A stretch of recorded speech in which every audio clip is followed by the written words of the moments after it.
Hi, I'm Senator Bernie Sanders speaking to you from the great city of New York with a Hollywood reporter and my fellow Brooklynite, Spike Lee, and we're going to talk about how we transform our country. Here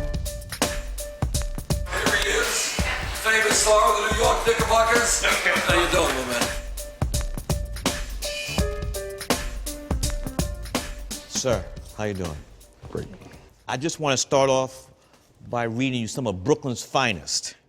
Michael K. Williams, Shelley Winters, Wolfman Jack, Barbara Streisand, Marissa Tomei, Joe Torre, John Turturro, Mike Tyson, Carl Sagan, Adam Sandler, Jerry Seinfeld, Bugsy Siegel, Lou Reed, Joan Rivers, Chris Rock, Eddie Murphy, Biggie, Larry King, Little Kim, Al Capone, the Three Stooges, Mo, Jay-Z, Michael Jordan, Harvey Keitel, Jimmy Kimmel, and that's it.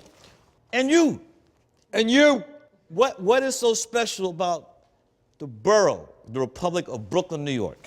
When I was in the Senate, we had 3 United States senators that came from one high school, James Madison High School in Brooklyn, New York. Now, you got great athletes, you got great intellectuals, you got great entertainers. Artists. You know, it's a fantastic collection of people. It's a But why is that? Who knows? But I think it's a lot to do with a very vibrant community of people who in many cases did not have a lot of money. Some immigrants, some born here. Can afford to live in Manhattan? There you go, that's right. And who struggled and whose parents wanted them to do something. Education was very important in all of this stuff, you know. And I think people's bouncing off of each other, you know, good minds, and a lot of great teachers, by the way. Let's not forget, that speaks a lot about public education. My guess is 90% of those people went to public schools in New York City. And the diversity of Brooklyn, too, absolutely. Right? No, it was a great place to grow up for me. And you've given the results of that. It is and was a very vibrant community, a lot of great people. So how you go from Brooklyn to Vermont? By car. Mostly it was by car. About a 7-hour trip north.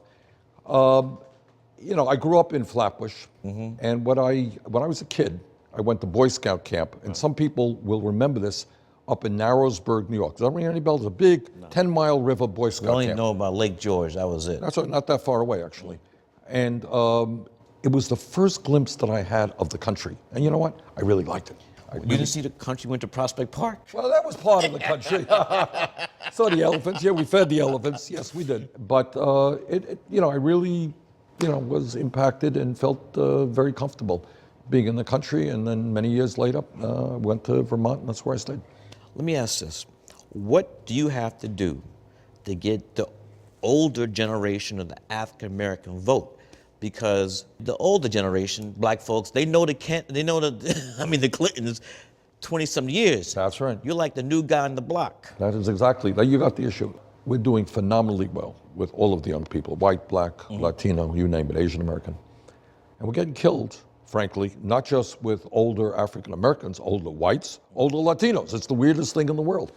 And what really bothers me is I spent half my life in the Congress helping to lead the effort for senior citizens in terms of fighting all those people. But they don't know that, though.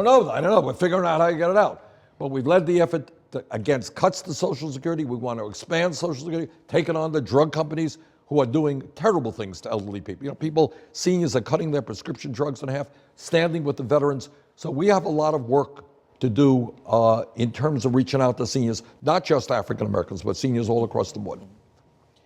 Do you think that Mrs. Hillary Clinton has advantage with her relationship with President Obama? I mean, what is your relation with the president? It's a good relationship. And by the way, your point about you know, people knowing the Clintons and the African American community for 25 years.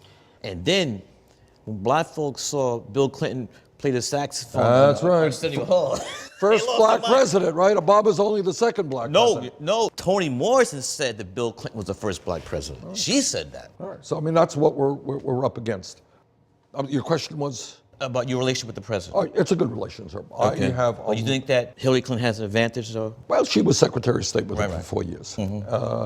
Let me be very straight about this.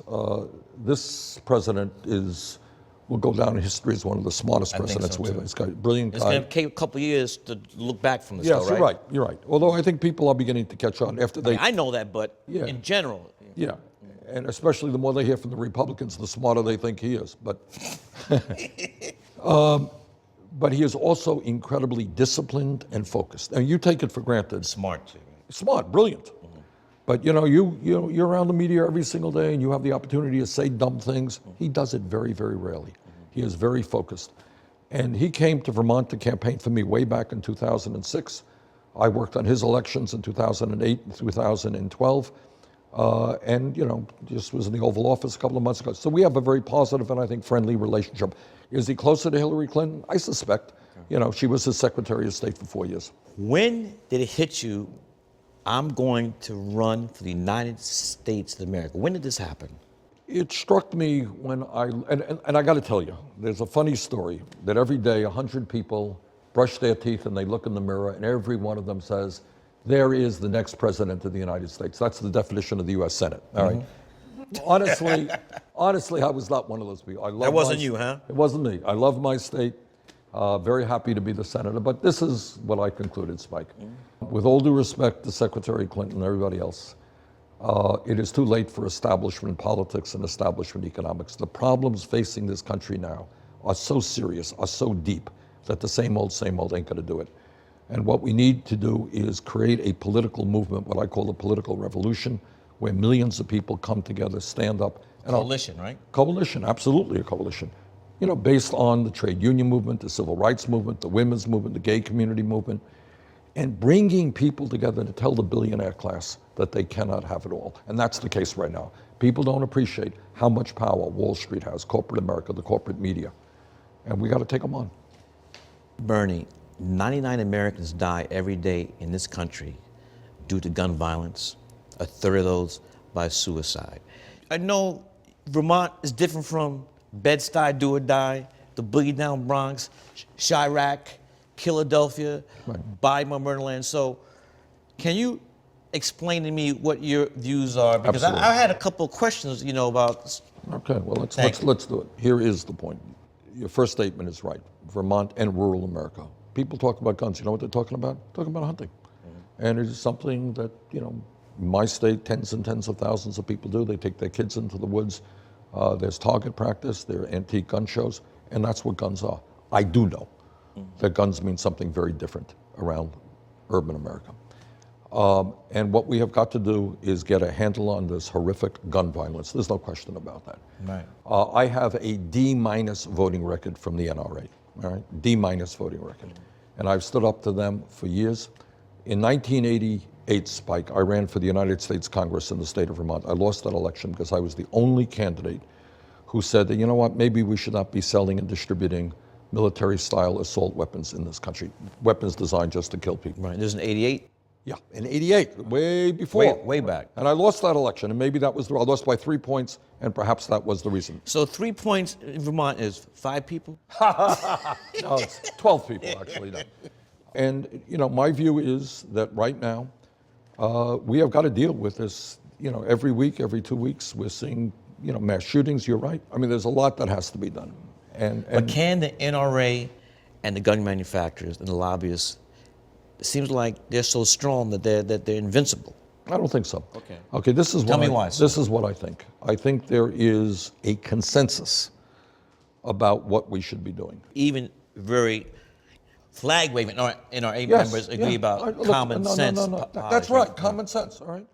And that means that if you tell the average gun owner in the state of Vermont, guy who goes hunting, and you say to them, look, we got to do everything we can to make sure that people who should not have guns do not have guns, they'll agree with you. Not everybody. Overwhelming majority will agree with you. We also need to know that, especially with these kinds of shootings that are going around, Spike, there are, on a day like today, any day, there are thousands of people walking the streets of America who are suicidal and or homicidal. I get calls in my office from people who say, please help us find mental health treatment that's affordable that we can get to. And people are having a hard time doing that. We need to address that issue as well. Bernie, what does Black Lives Matter mean to you? What it means is that we are all sick and tired of seeing unarmed people shot by police officers. That young people in African American communities are harassed by police officers, where police departments are not there to be supportive, but are in many cases oppressive. And that's an issue that has got to be addressed. Trump, let me ask a question. Have you ever seen a film Facing the Crowd? Yeah, I did. Do you see a correlation between Lonesome Rhodes, played by Andy Griffith, and Donald Trump? Look, understand, at least in my view, he is an entertainer, by and large.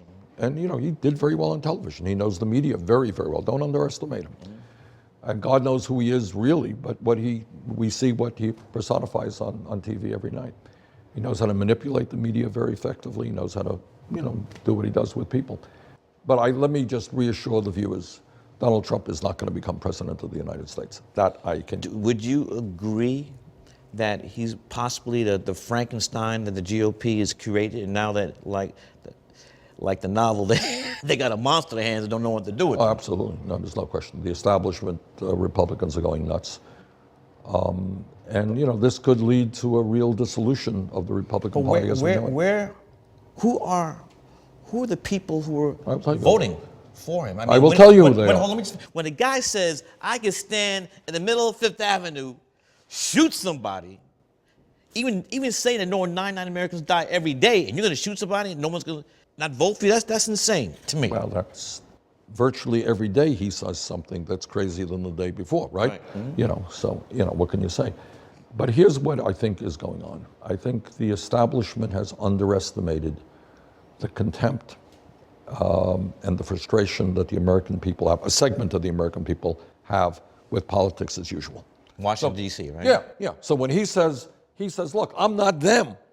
They say, okay, that's good enough for me. You're not them, that's all that I need. And the other thing, there's a lot of anger out there and a lot of reasons for the anger. But one of the reasons for, you know, these 50-year-old, 50, 60-year-old guys, white guys voting for Trump is in many cases they are working longer hours for lower wages.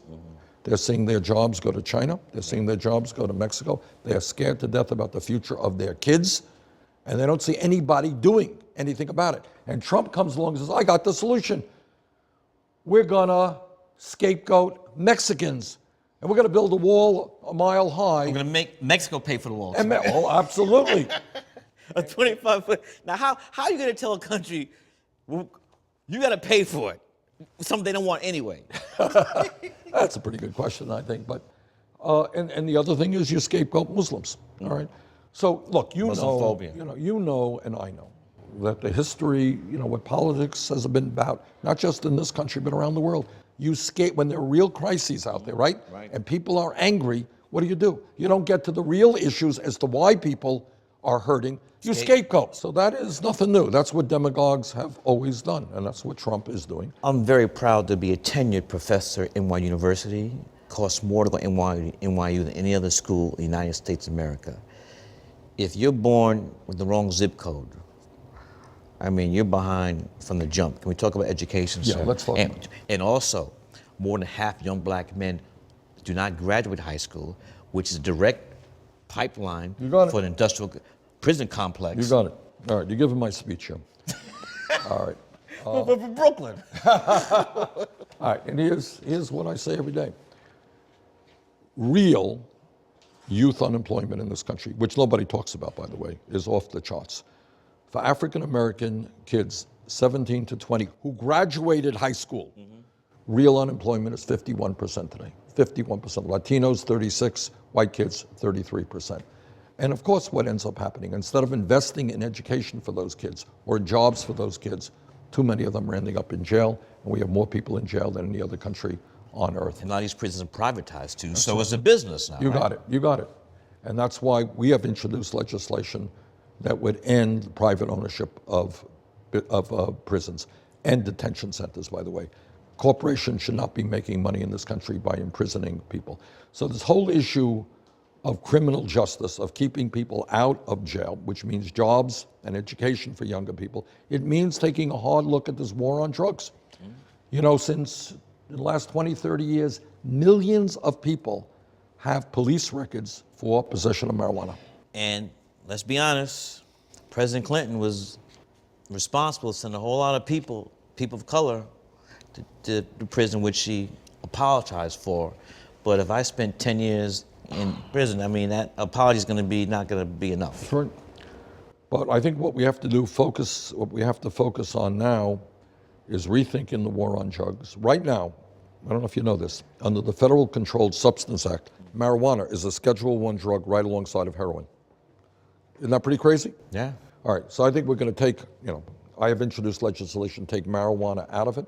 It should not be a federal crime. States can legalize it if they want to. There is an enormous amount that we can do. And I think, by the way, the American people are fairly united on this. And you know why conservatives want it? Because we're spending that $80 billion a year locking up people. And nobody thinks that makes sense. How much education? Not That's right. That's right. So in terms of education, look, this is what I think.